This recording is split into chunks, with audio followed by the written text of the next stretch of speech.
Buenas tardes, hermanos. No sé cuántos de ustedes me oyen. Casi no me... Ahora sí, ahora sí. Tenemos ahora dos cositas que quería mencionarle. Una de ellas es, estamos batallando con el sueño, ¿verdad? Después de un buen almuerzo, barriga llena, corazón contento y ojos cerrados. Le faltó decir esa frase. Pero de todos los mensajes que voy a presentar, bueno, me quedan dos. Este es el más importante de todos. Si la iglesia logra entender que tú eres especial, van a pasar varias cosas en nuestra iglesia. Número uno, van a parar los maltratos los unos a los otros. Número dos,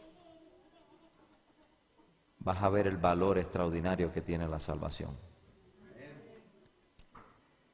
Yo quiero tomar un tiempito para mostrarles con la Biblia. Esta vez vamos a usar... ¿Cuántos trajeron sus Biblias? A ver las Biblias, a ver, las Biblias. Yo les aconsejo que traigan sus Biblias y las marquen, y si no, tome nota.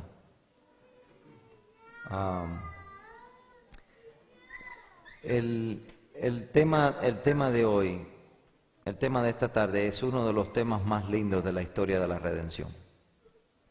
De hecho, para mí se encuentra en el libro de Samuel. Vamos a hablar en el libro de Samuel. Vamos a tomar un tiempito para estar en el libro de Primera y Segunda de Samuel. De ahí casi no nos vamos a salir. Vamos a estar en esos dos libros. Vamos a ver la historia de la redención en el libro de Samuel. La historia tuya y la historia mía. Por lo tanto, presten atención a todos los detalles. Si usted tiene sueño, levántese. Yo sé que si se levanta, yo sé que no es que está en el espíritu, sino es que está medio dormido. Levántese. Pero no deje que el sueño lo venza en este mensaje. Quiero invitarles a que inclinemos nuestro rostro para orar. Padre bueno, gracias te damos. Porque tu amor se manifiesta de mil maneras en nuestras vidas. La manera más extraordinaria es el sacrificio de Jesús por nosotros. Padre, aquí estamos, un grupo de iglesias, de alguna manera u otra, en algunas ocasiones disfuncionales. Porque es que el pecado nos atrofia nuestra mente. Pero Señor, en esta hora te pedimos que tu santo poder se pueda mover en nuestro medio, que podamos ver a la luz de tu palabra que vale la pena ser cristiano, que vale la pena ser un adventista del séptimo día, que vale la pena cualquier sacrificio que aparentemente pensamos que es mucho sacrificio. Vale la pena todo lo que invertimos en tu obra. Señor, muéstrate con poder en nuestras vidas y ayúdanos a entender en esta noche, en esta tarde, que somos especiales porque somos hijos de Dios. Gracias por escucharnos en esta hora, en el nombre de Jesús. Amén. En la palabra de Dios hay un texto maravilloso que dice así, y tal vez ustedes todos lo conocen, el texto lindo ese que dice, mirad, pay attention, mirad cuán amor nos ha dado el Padre. A ver, ¿se lo saben? Vamos a decirlo todo desde el principio, todos con fuerza, a ver. Mirad cuán amor nos ha dado el Padre para que seamos amados hijos de Dios. Muchas veces no entendemos ese pasaje. Hoy, con la ayuda de Dios, lo vamos a entender a través de la historia, una de las historias más extraordinarias de la redención que aparece en la Biblia. Tu historia y la mía. Quiero llevarlos conmigo, si me permiten tomar un poquito de agua, estoy seco.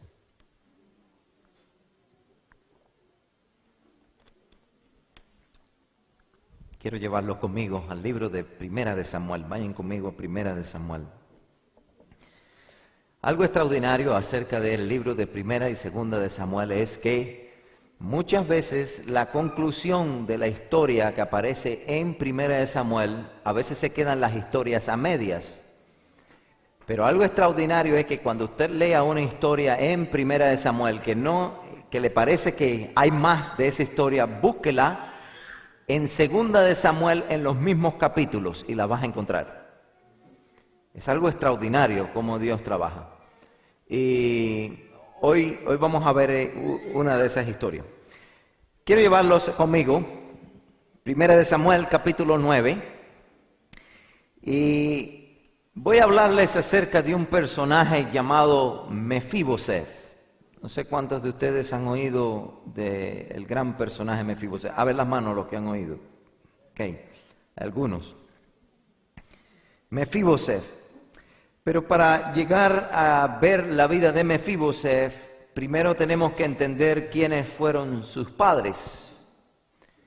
La Biblia dice que Mefiboseth era hijo de Jonatán y Jonatán era hijo de Saúl. Y hay un refrán callejero por ahí que lo conocemos muchas veces. Dice por ahí ese refrán que de tal palo está la astilla. Casi siempre como son los padres, así también son los hijos. No siempre, pero por lo general, ¿verdad? Si usted ve un mango en el piso, mire para arriba, que la mata que está al lado es de mango. Lo que quiero que ustedes vean conmigo es las características físicas que habla la Biblia acerca del abuelo de Mefiboseth. Y voy a hablarles del abuelo en específico de Saúl, porque Mefiboseth creció en casa de Saúl, su abuelo, fue criado por su abuelo. Y vayan conmigo allí a Primera de Samuel, capítulo 9, en el versículo 2. Miren la descripción física que hace la Biblia. Y tenía él un hijo que se llamaba Saúl, joven, ¿y qué dice la Biblia? Y hermoso. Voy a detenerme allí porque a los hombres no nos llaman hermoso. Nos dicen bien parecidos para que vayamos en coche, como dicen por ahí, ¿no? Las muchachas son hermosas. No importa cuán fea sea una muchacha, cuando se arregla, se pone bonita, es hermosa. Un hombre se puede estar arreglando todo el día y sigue siendo feo. Pero en el caso bíblico, la Biblia dice que Saúl no era cualquier persona, dice la Biblia que era hermoso, joven y hermoso. Y entre los hijos de Israel no había otro más hermoso que él. De los hijos de Israel no había otro más hermoso que él. Ahora no estamos hablando, querida iglesia, no estamos hablando de 200, 300 personas. Para aquel entonces el pueblo de Israel ya estaba balanceado más o menos entre casi 1 millón y tantos de israelitas. Entre todos ellos no había uno más hermoso que él. Un tipazo, como dicen por ahí. Un machote. Hermoso, un piedrón, dicen en otro. Ese era un ceboruco, hermano. Era un tipazo, hermoso. Y dice la Biblia que desde los hombros hacia arriba no sobrepasaba a todos en el pueblo. Siempre me han llamado la atención las personas altas. Estaba mirando a nuestro querido pastor, un hombre alto, elegante. Algunos de ustedes son machos de pura cepa, altos, elegantes. Otros como que no comieron mucho y lo hicieron chaparrito. Pero lo que es interesante es que la Biblia dice que Saúl, el abuelo de Mefiboset, era joven, alto entre todo el pueblo, no había uno más alto que él y no había uno más hermoso que él. Noten conmigo ahora otra característica física, y recuerden las características físicas porque son importantes. Noten otra característica física que tenía Saúl. Vayan conmigo ahora a Primera de Samuel, capítulo 10, en el versículo 23 y 24. Y noten lo que dice la Escritura. Y entonces corrieron y lo trajeron de allí, y puesto en medio del pueblo, de los hombros hacia arriba, era el más alto de todo el pueblo. Y Samuel, ¿están conmigo? Ok. Y Samuel dijo a todo el pueblo: ¿habéis visto al que ha elegido Jehová, que no hay semejante a él en todo el pueblo? Entonces el pueblo clamó con alegría: ¡viva el rey! La Biblia dice que era joven, hermoso, de los hombros hacia arriba era el más alto, y como si fuese algo poco, Jehová lo había escogido. Noten ahora otra característica que menciona la Biblia acerca de Saúl. Capítulo 10 ahora, versículo 1, dice lo siguiente. Primera de Samuel, capítulo 10, en el versículo 1. Y tomando entonces Samuel una redoma de aceite, la derramó sobre la cabeza y lo besó y le dijo: ¿no te ha ungido Jehová por príncipe sobre la casa de Israel? Noten las características que se están formando acerca de este hombre. Joven, hermoso, de los hombros hacia arriba, el más alto, escogido por Dios para ser príncipe sobre la casa ¿de quién? De Israel. Versículo 6, otra característica, miren lo que dice la Biblia. Entonces el Espíritu de Jehová vendrá sobre ti con poder, y profetizarás con ellos, y serás mudado en otro hombre. Y cuando te hayan sucedido todas estas señales, haz lo que te viniese a la mano, porque Jehová, oh Dios, está ¿con quién? Contigo. Versículo 9 ahora dice: y aconteció luego que al volver la espalda para apartarse de Samuel, le mudó Dios su corazón, y todas aquellas señales acontecieron en aquel mismo, ¿qué cosa? Día. No solamente era joven, no solamente era hermoso, no solamente era el más alto de todo el pueblo, no solamente Dios lo había escogido, no solamente había sido escogido con la misión de ser un príncipe, sino que también tenía el Espíritu de Dios, descansaba en su vida. Y si tenía el Espíritu de Dios, entonces tenía las características del Espíritu Santo en su vida: gozo, paz, paciencia, benignidad, templanza, mansedumbre, amor. Todas estas cosas estaban en la vida de este hombre aparentemente perfecto. Yo te pregunto, ¿no hubieses tú querido nacer en casa de alguien así? Noten también que al principio de la vida de Saúl tenía muy buenos amigos. Vayan conmigo ahora al libro de Primera de Samuel, Primera de Samuel, capítulo 18. Primera de Samuel, capítulo 18. En el versículo 2 y 5. Noten lo que dice la palabra de Dios. Versículos 2 y 5, capítulo 18 de Primera de Samuel. Dice: y Saúl le tomó aquel día y no le dejó volver a la casa de su padre. Está hablando de David ahora.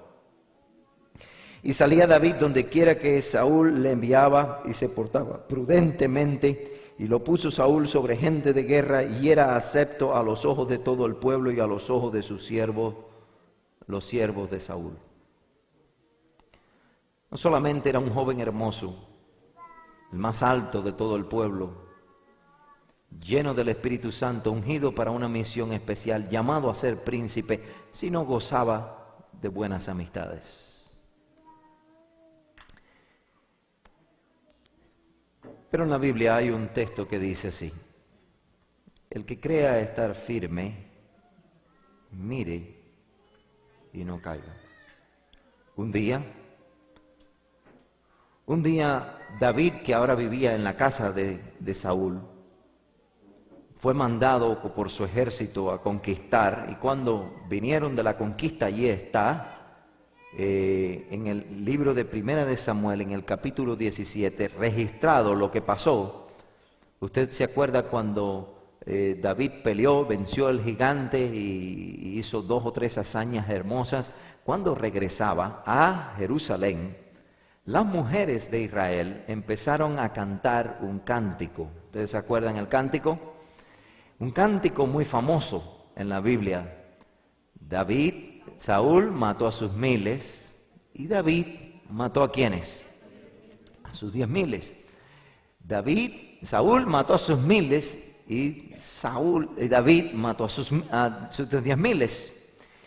Y esto desagradó grandemente a Saúl. El Espíritu de Profecía en Patriarcas y Profetas, página 770, habla y dice que desde ese momento Saúl dejó de mirar con buenos ojos a su mejor amigo. Desde ese momento empezó a verlo como un rival. Desde ese momento empezó a verlo como alguien que podía usurparle el trono. Desde ese momento empezó a verlo como alguien que realmente era un enemigo, no un amigo. Y empezó a sentir envidia por él. Y como resultado, leemos ahora, vayan conmigo ahora.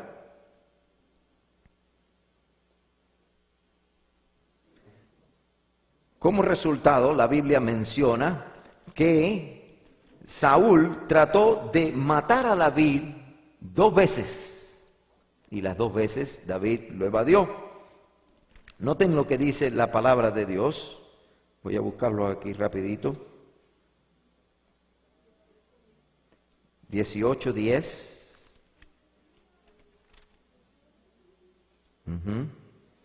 Primera de Samuel, noten 18, capítulo 18, versículo 11, dice: y arrojó Saúl la lanza diciendo: enclavaré a David a la pared.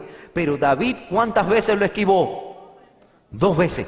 Noten que este hombre hermoso, con todas estas características lindas, el más alto de todo el pueblo, el escogido por Dios para ser príncipe, lleno del poder del Espíritu Santo, con un corazón nuevo, un hombre transformado, ahora empieza a sentir envidia a David, porque empiezan a darle la gloria y la honra a David en vez de a Saúl. Y como resultado su corazón se llenó de celo y de envidia. Y como resultado ahora Saúl velaba ocasión para matar a David. Y en una de esas ocasiones, cuando David tocaba el arpa, cuando David estaba en la presencia allí de Saúl, Saúl lo estaba velando, calculando, y en una de esas le lanzó la lanza y dijo: enclavaré a David a la pared. Pero David, dice la Biblia, que por protección divina lo esquivó 2 veces. Y como resultado, el Espíritu de Dios empezó a alejarse, o se alejó completamente de Saúl. Mírenlo conmigo para que ustedes vean en el capítulo 16. Capítulo 16, ahora en el versículo 14. Y el Espíritu de Jehová se apartó de Saúl y le atormentaba un espíritu malo de parte de Jehová. Voy a hacer un paréntesis aquí para aclarar algo. Dios no tiene espíritus malos. Dios no tiene espíritu malo. Cuando la Biblia dice que un espíritu malo de parte de Jehová le atormentaba, es una fuerza de expresión bíblica, que quiere decir que Dios se retiró, el Espíritu de Dios se retiró de David, y quien tomó control de David fue el mismo diablo. ¿Están conmigo? O sea, que este hombre perfecto, joven hermoso, ungido para ser príncipe, bello en gran manera, ahora estaba poseído por el diablo. Y como si fuese poco, en el capítulo 16, en el versículo 13, Samuel toma una redoma de aceite y unge en medio de sus hermanos a David y lo pone en el lugar de Saúl como rey. Ahora tú me vas a preguntar, ¿y qué tiene que ver Mefiboseth con todo esto? Bueno, Mefiboseth tuvo la mala fortuna de nacer en casa de su abuelo, no cuando su abuelo tenía todas estas características hermosas, sino cuando su abuelo estaba ya desheredado, porque ustedes conocen la historia bíblica de Saúl, lo terminó perdiendo todo, perdiendo su vida. Y Mefiboseth, desde el mismo comienzo, Patriarcas y Profetas, en la página 770, dice la inspiración, que desde el mismo comienzo, Saúl empezó a poner en la mente de Mefiboseth, David es malo, David es el usurpador, David es el causante de todas las desgracias que estamos pasando. Y Mefiboseth a temprana edad y toda la casa de Saúl empezó a odiar a David sin conocerlo. De hecho, Mefiboseth odió grandemente a David y quiero mostrárselo para que ustedes vean. Vamos a continuar ahora esta historia en 2 de Samuel, ahora en el capítulo 4. Noten 2 de Samuel, capítulo 4. Segunda de Samuel, en el capítulo 4, en el versículo 4. Noten lo que dice la escritura allí. Y Jonatán, hijo de Saúl, tenía un hijo lisiado de sus 2 pies. ¿Cómo estaba el niño? ¿Por qué estaba lisiado? Vamos a ver por qué estaba lisiado. Porque cuando tenía 5 años de edad, dice la escritura, de edad, cuando llegó de Jereseo la noticia de la muerte de Saúl y de Jonatán y su nodriza. Ahora escuchen bien, Saúl poseído por el diablo va a una batalla y pierde la vida en la batalla. Ahora la familia sabía que quien venía a coger el trono o a obtener el trono, ¿quién era? David, porque había sido ungido entre sus hermanos. Y ahora la nodriza y toda aquella casa de Saúl, al enterarse que ya Saúl no estaba más alrededor de ellos, ahora oye que David viene a obtener el trono, y cuando oye dice que cogió al niño que tenía 5 años de edad y lo tomó en sus brazos, y dice la Biblia allí, la nodriza de la muerte de Saúl y Jonatán, y su nodriza le tomó y huyó, y mientras iba huyendo apresuradamente se le cayó el niño y quedó cojo, y su nombre es, ¿qué cosa? Mefiboseth. Si alguien odiaba a David más que nadie, era Mefiboseth, porque su abuelo le había envenenado la mente. Desde el mismo comienzo le dijo: todas las desgracias que están pasando es por cuenta de uno llamado David. Es por cuenta de uno que vive aquí en el trono. Es por cuenta de alguien que lo que quiere es perjudicar a la familia. Y cuando su familia se entera de la muerte, en huir, salen huyendo, el niño cae, y ahora Mefiboseth, parapléjico, ya no podía correr y jugar soccer, ya no podía correr y tener una vida normal, llevar a su novia a comer un helado. Ahora era parapléjico de sus 2 piernas y empezó en gran manera a odiar a David. Y la escritura dice, la sierva del Señor dice, y Mefiboseth odiaba a David apasionadamente.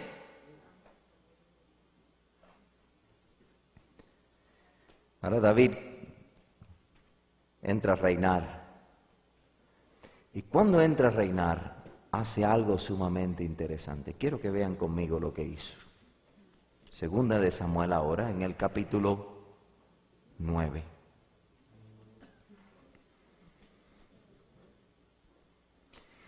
Y dijo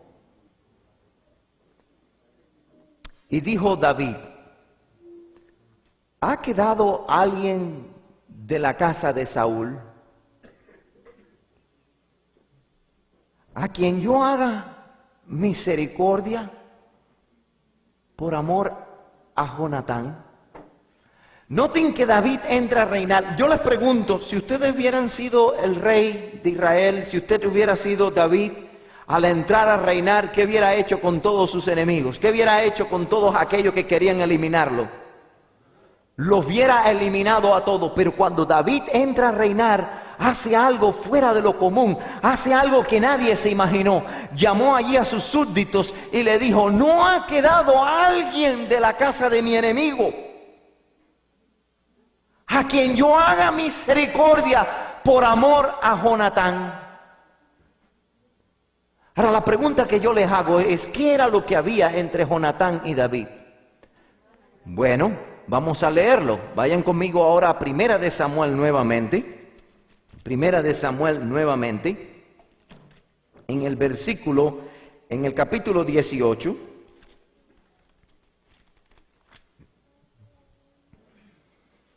Y ahora voy a leer en el versículo 1, 3 y 4. Noten lo que dice la Escritura.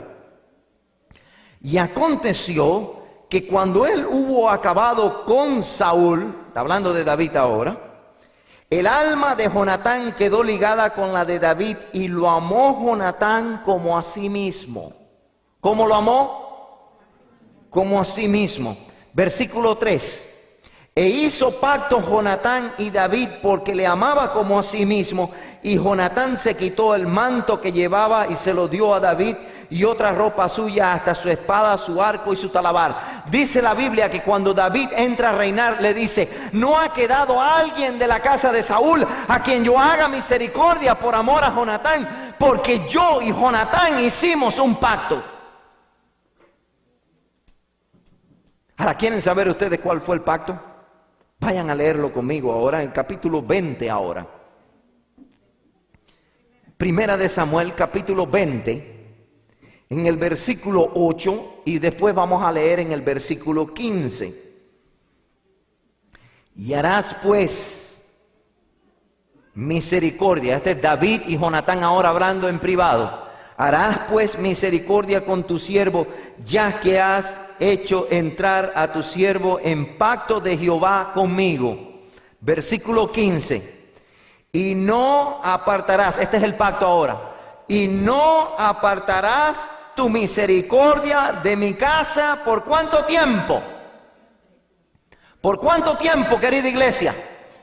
Para siempre. Cuando Jehová haya cortado uno por uno los enemigos de David de la tierra. No dejes, ¿qué le dijo Jonatán a David en el pacto? No dejes que el nombre de Jonatán sea quitado. ¿De a dónde? De la casa de David. Volvemos ahora al capítulo 2, capítulo 9 de Segunda de Samuel. David entra a reinar y le dice a su siervo: no ha quedado alguien de la casa de Saúl a quien yo haga misericordia por amor al pacto que hice con Jonatán. El pacto de no destruir la casa de Jonatán y preservarlos a ellos. ¿Por cuánto tiempo? Por siempre. Versículo 2 dice: y había un siervo de la casa de Saúl que se llamaba Siba, el cual llamaron para que viniera David. Y el rey le dijo: ¿eres tú Siba? Y él le respondió: tu siervo. Y el rey le dijo: no ha quedado nadie de la casa de Saúl a quien yo haga misericordia de Dios. Y Siba respondió al rey: aún ha quedado un hijo de Jonatán lisiado de sus 2 pies. Entonces David le preguntó: ¿dónde está? Y Siba respondió al rey: he aquí que está en casa de Maquier, hijo de Anier, en Lodebar. Noten ahora. Entonces envió el rey y le trajo de la casa de Maquier, hijo de Amiel, de Lodebar. Noten ahora, ¿cómo ustedes creen que se sintió Mefiboseth cuando le tocaron la puerta donde se encontraba escondido y vio allí al ejército de Israel, al ejército buscándolo y diciéndole a este joven lisiado: levántate y ven con nosotros porque el rey te está mandando a llamar. ¿Cómo creen que ustedes se sintió? ¿Creen que ustedes que dijo, aleluya, gloria a Dios, ha venido mi salvación? No, queridos, él había sido envenenado, a él se le había enseñado que David era malo, que David era el usurpador, que todas las desgracias y su parálisis venía de David. Y cuando él oyó, yo me imagino que él en su corazón dijo, ahora sí mi vida terminó, ahora sí voy a ser erradicado, ahora sí voy a ser completamente destruido.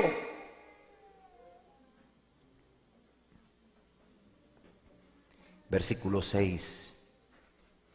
Y vino Mefiboseth, hijo de Jonatán, hijo de Saúl, a David. Perdón. Y se postró sobre su rostro e hizo reverencia.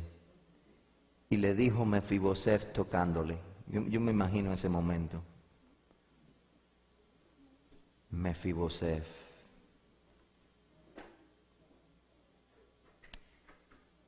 No tengas miedo.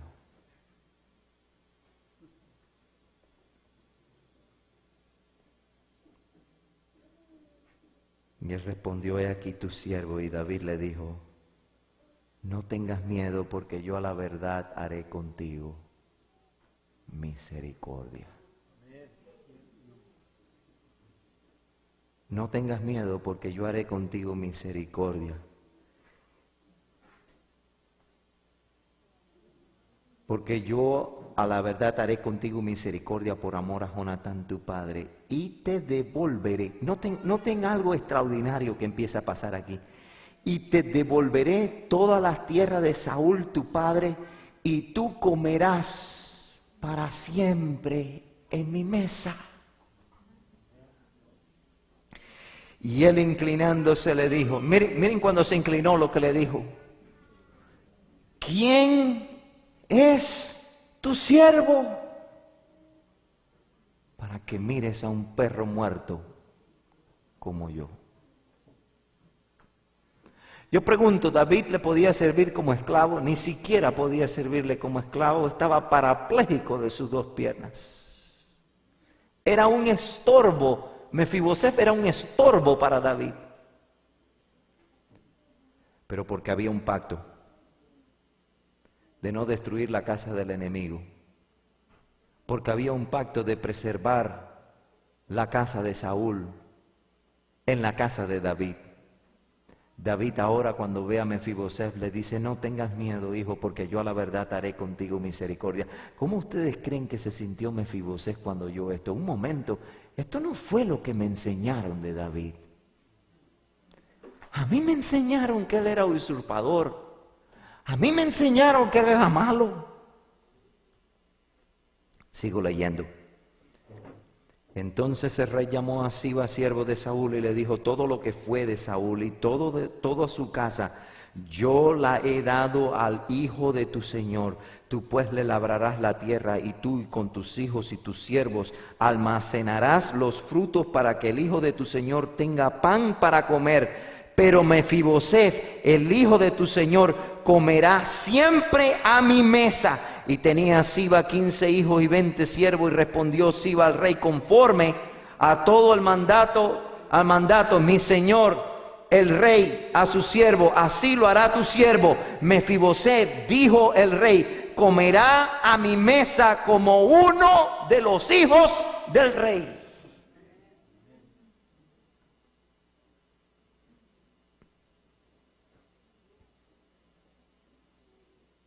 Y moraba Mefiboseth en Jerusalén, porque comía siempre a la mesa del rey y estaba lisiado de ambos pies. Cuando yo leí esta historia por primera vez,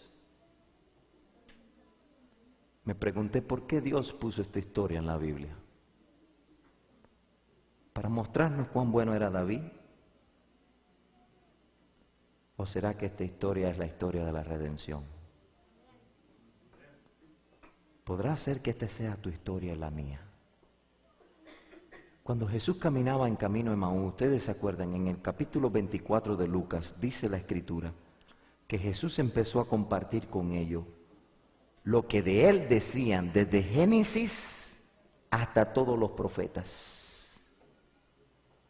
¿Será que esta historia es tu historia y la mía? Miren, vamos a hacer un análisis para que ustedes vean. ¿Quiénes creen ustedes en esta historia que representa a Saúl? ¿Será que Saúl en esta historia es una representación de Lucifer? Yo pregunto, ¿había algún ángel más hermoso que Lucifer en el cielo? De hecho, lo que hizo que Lucifer se revelara fue su hermosura, porque no había uno más hermoso. La piel de Lucifer era hecha de toda piedra preciosa. La sierva del Señor dice que de toda piedra preciosa eran sus vestiduras, y cuando Luzbel era su nombre, volaba en el cielo, los rayos de Dios de su luz le daba, y el arcoíris brotaba de dentro de él. Era algo espectacular, algo sensacional. Era un ángel que se llama Luzbel, ángel de luz. Era príncipe, hoy como lo conocemos como el príncipe de qué cosa. Pero Dios lo llamó para ser un príncipe en las huestes celestiales. Dios lo escogió, estaba lleno del Espíritu de Dios, estaba en el trono de Dios. Pero un día en el reino de los cielos, un día los ángeles empezaron a alabar al único que merece la gloria y la honra, a nuestro Señor Jesucristo, y empezaron a cantar un cántico, y eso despertó envidia y celo en el corazón de Luzbel, y la rebelión empezó en su corazón y se levantó, y dice que hubo guerra por tratar de destruir el trono. Por eso Apocalipsis dice allí: y hubo guerra en el cielo, Miguel y sus ángeles pelearon contra el dragón, pero no halló lugar para el dragón, porque Dios estaba con él. Escucha bien.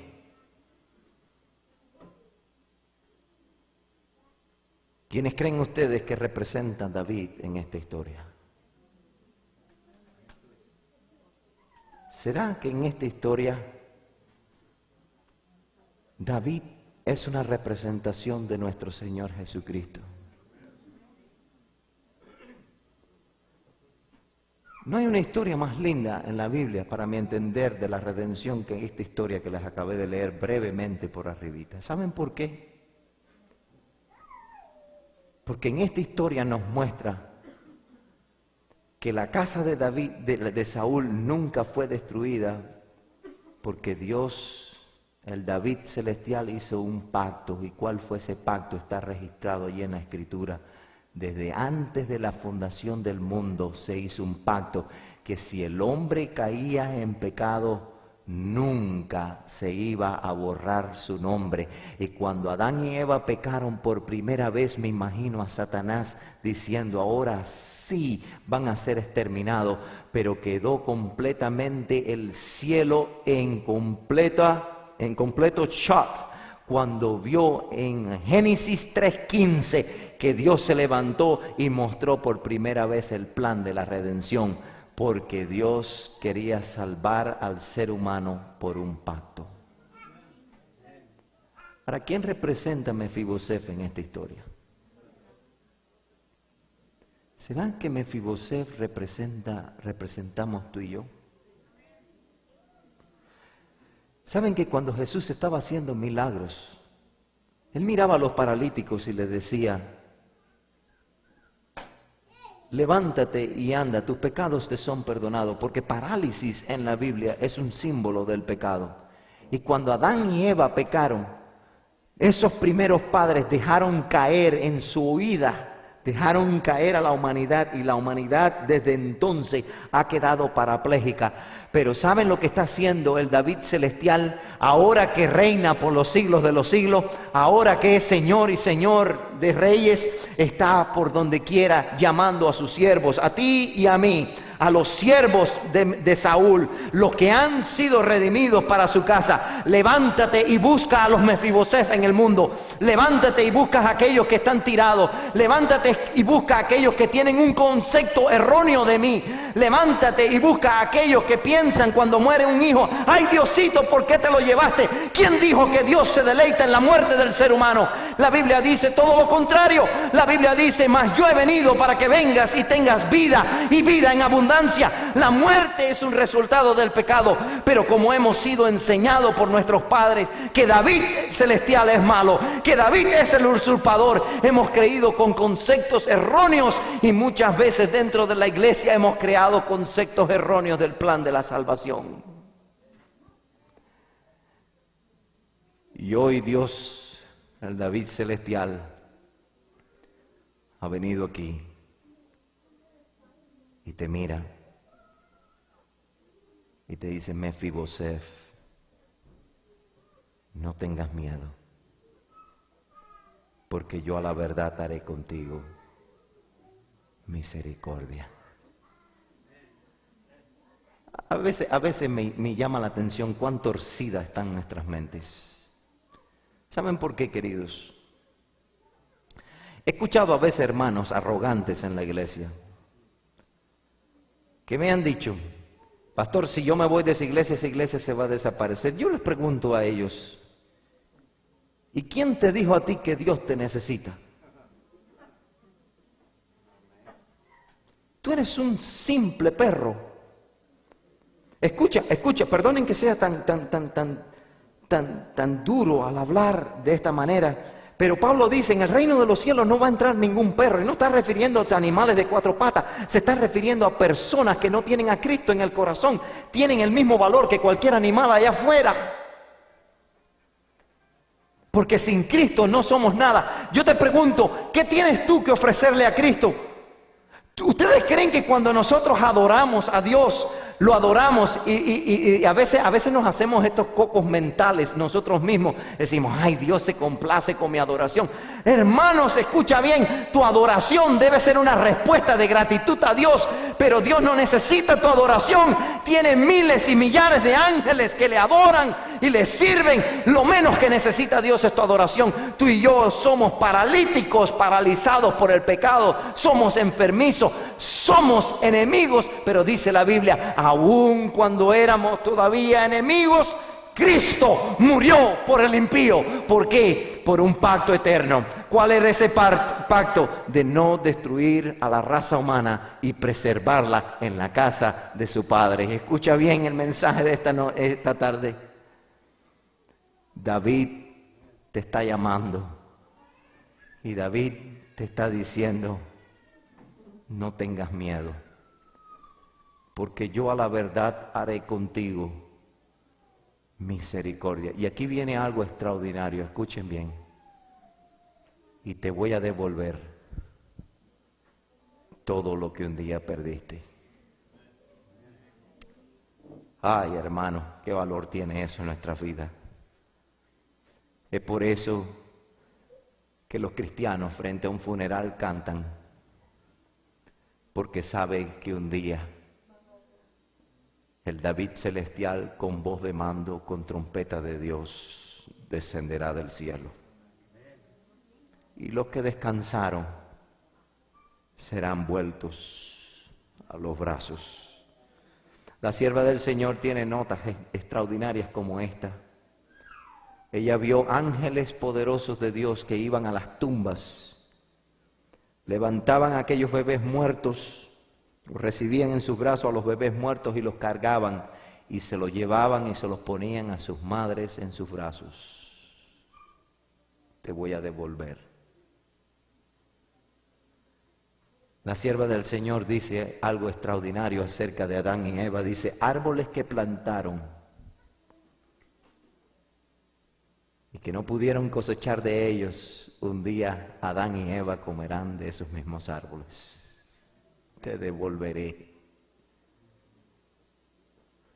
todo lo que perdiste, te devolveré. Y aquí viene lo más lindo de todo. Y ustedes, como hijos de Dios, comerán para siempre a mi mesa.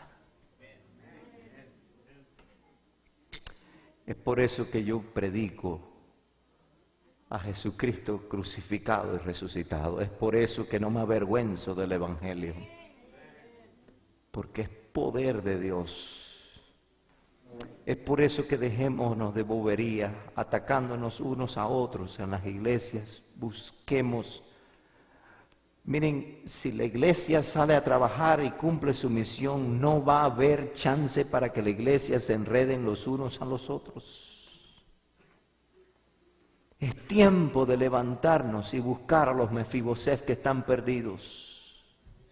Es tiempo de ir y decirle, el rey te está llamando, te está mandando a buscar para que te sientes a su mesa como uno de los hijos del rey. Ahora, ¿saben que este sermón que yo les prediqué está cantado? ¿Quieren oírlo? ¿Quieren oírlo? Escucha el mensaje que yo les acabo de predicar ahora en una canción. Y en el lugar de Mefiboseth ponga su nombre, porque este eres tú. David llamó a Siba y le preguntó: ¿hay alguien de la casa de Saúl quien yo pueda ayudar? Recordándome del pacto que hice con mi amigo Jonatán, quiero hacer misericordia honrando su amistad. Y Siba le respondió: mi Señor, existe uno, mi Señor,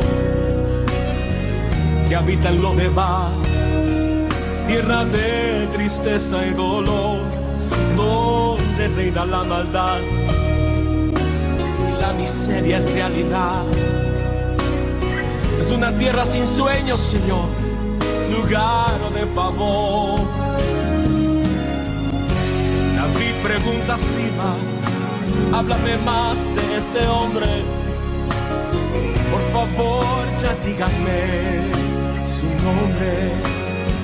Señor, ¿cómo se llama? Se llama Jorge. Mas él no puede andar. Te llamas tú. Él no puede andar. Es inválido, Señor. Es un inválido por el No pecado, se puede Señor. ni arrastrar. Es un arrastrado. Manda a llamar a este hombre, Mándalo a llamar. que con él yo quiero hablar. Quiero hablar con él. Tremendo. Dile a Mefiboseth que el rey lo mandó a llamar. Y mirándole a los ojos le dijo estas palabras: lo que era tuyo te devolveré, voy a restituir lo que la vida te robó. El último en la casa de Saúl ya no será más aquel a quien nadie le da valor. Esta es la parte favorita mía. Vas a vivir en la Casa del rey. vas a comer en la mesa del rey, vas a vestir Aleluya. las ropas del rey. Aleluya, hermano. El mensaje del Evangelio es un mensaje poderoso. Nunca más conocerás un adiós a lo de dar, tú vas a dar. Tu vida nunca más será igual. El rey te mandó a llamar. El rey te manda a llamar en esta hora. Y escucha bien lo que él quiere decirte en este momento. Lo que era tuyo te devolveré, voy a restituir lo que la vida te robó. El último en la casa de Saúl ya no será más aquel a quien nadie le da valor. Vas a vivir en la casa del rey, vas a comer en la mesa del rey, vas a vestir las ropas del rey, vas a sentarte al lado del rey. La miseria nunca más conocerás, un adiós a lo de dar, tú vas a dar. Tu vida nunca más será igual. El rey te mandó a llamar. Escucha bien lo que te digo. El rey te mandó a llamar. todo lo que el enemigo te robó hoy, Él te lo devuelve al 100 por uno. El Rey te mandó a llamar.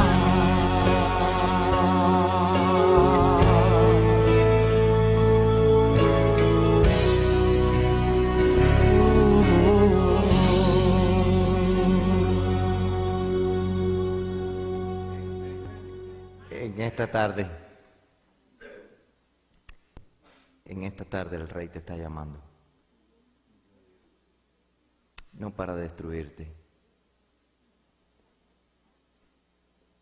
El Evangelio no es para meterle miedo de que Dios viene a destruirte. He visto muchos cristianos, muchos adventistas del séptimo día que cogen la Biblia para darle bibliazos a alguien en la cabeza.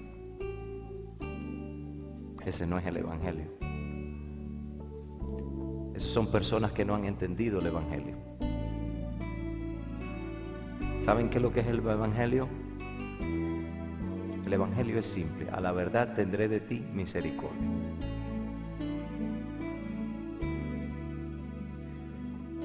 ¿Por qué lo complicamos tanto? Vamos a la escuela y nos hacemos doctores para hacernos más brutos. ¿Por qué? Si el Evangelio en un solo versículo es sencillo, porque de tal manera amó Dios al mundo, que dio a su Hijo, para que todo aquel que en Él crea no se pierda. El deseo de Dios no es que usted se pierda, es que se salve. La iglesia debe ser un oasis para el pecador. ¿Y saben lo que hacemos nosotros con los pecadores? Los pisoteamos. Shame, shame on us. Porque la Biblia dice, Jehová vino a buscar y a salvar lo que se había perdido. Y el día que tú creas que tú le necesitas a Dios. Desde pequeño mi papá siempre me metió esto en la cabeza. Hijo mío, recuérdate siempre que Dios sin ti sigue siendo Dios. Pero tú sin Dios no eres nada.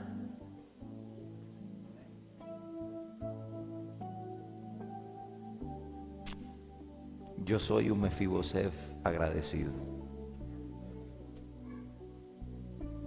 He sido 11 años pastor del Evangelio. Y cada vez que abro la Biblia tiemblo delante de la presencia de Dios porque encuentro su misericordia. Y dice la Escritura que cada mañana son nuevas todas sus misericordias.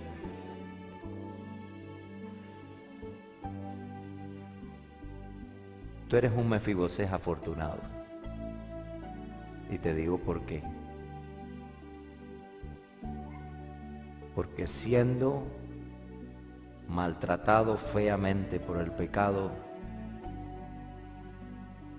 mi esposa lo pone de esta manera. Cuando yo prediqué este sermón una vez, ella me dio este pensamiento y es verdad. Me dice, mira, cuando hay algo que se afea y pierde su valor, uno lo bota en la basura, ¿sí o no? Las damas saben lo que yo le estoy diciendo. Si se te rompe un plato, por muy lindo que haya sido ese plato, ya tú vas y lo botas. Pero miren la mentalidad tan extraña de tu Padre Celestial. Tú estás roto y te dice, te voy a sentar a la mesa. No. Deja que eso entre. Ese es el Mefibosef que tú y yo somos. Somos vasijas rotas por el pecado. Y unos han sido más rotos, más feos que otros.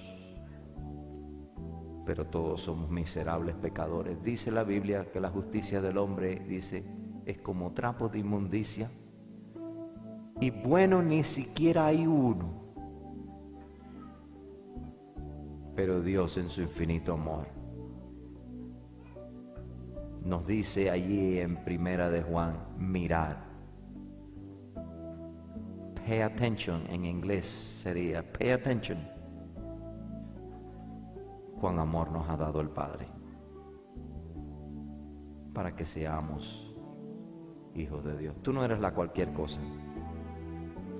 No deje que en el empleo los patrones te pisoteen como si no eres nada porque eres ilegal o porque no tienes papeles. Escucha bien, tú eres ciudadano del reino de los cielos.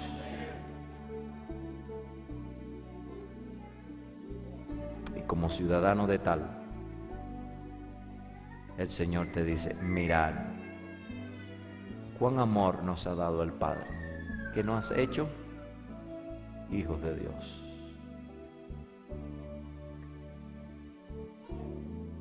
Es tiempo de empezar a tener iglesias fervorosas nuevamente. Yo creo que, ay, si Dios nos ayuda. ¿Sabe cuando tú tienes una iglesia fervorosa?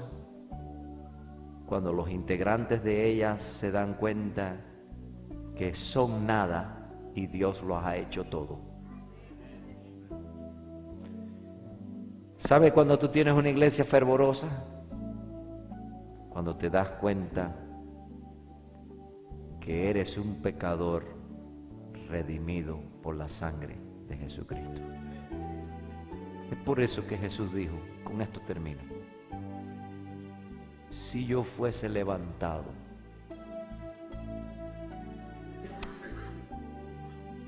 es tiempo de levantar a Jesús en tu hogar, con tus hijos, en tu iglesia. Si habla, no hables del hermano, habla de Cristo, hermano. Levanta a Jesús. Y si tú lo levantas, verás algo extraordinario pasar en tu vida. Dice, a todos. Va a ser un imán. Atraeré a mí mismo, porque el Evangelio es las buenas nuevas de misericordia a la raza humana. Que el Señor te bendiga, que te ayude a entender este concepto y que sobre todo vivas una vida gozosa sabiendo que el mero mero del universo te considera su precioso hijos e hijas de Dios. Y la sierva del Señor dice esta última frase: un día nos vamos a sentar a su mesa. Y ella, explicando la grandeza de su mesa, dice, su mesa era kilométrica, pero el que estaba en una esquina podía ver al que estaba en la otra esquina. Y el Señor mismo era quien la servía. ¿Quién soy yo? No soy nada. Pero le alabo, le glorifico y le sirvo porque estoy agradecido. Vuélvate en una persona agradecida. Cuida tu actitud, cuida tus pensamientos, sométalo a estricta obediencia a la voz de Dios. Y un día no muy lejano, el Rey de Reyes y Señor de Señores nos va a llamar a casa. Y nos va a decir, ven, entra al gozo de tu Señor. Y aquí tienes todo lo que perdiste. Disfrútalo, es tuyo. Y recuerda, tú siempre comerás conmigo en mi mesa. Oramos. Pónganse de pie si quieren.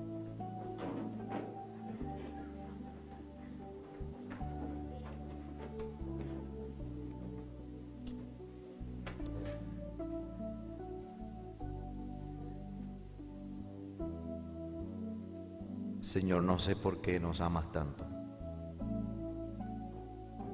Alguien un día inspirado escribió una bella canción que la tituló Obstinado Amor.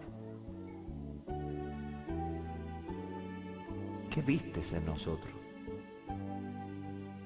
Si nosotros lo que somos una partida de cabezones de pecadores. Yo no sé qué vistes en mí, Señor, pero una cosa sé y te digo. Mi corazón palpita de agradecimiento por tus obras y misericordias que has tenido conmigo. Y en especialmente con tu iglesia y con el mundo. Padre bueno, te pedimos en una manera especial que tú nos ayudes a corresponder a ese amor, que nos demos cuenta que el valor de un regalo no está tanto en el que lo da, sino en el que lo recibe. Porque tú le puedes dar un regalo a alguien especial, pero si esa persona no aprecia ese regalo y lo tira en una esquina y no lo usa, ¿de qué sirve ese regalo especial? Señor, te pedimos que el regalo de la sangre preciosa de Jesús que derramaste por cada uno de nosotros, lo atesoremos en nuestros corazones y vivamos transformados cada día por ese regalo. Que nuestras iglesias puedan ser iglesias que sean oasis para el sediento, que sean un refugio para aquella persona que cae feo, que sea un lugar de desahogo para el pecador que viene a encontrarse contigo.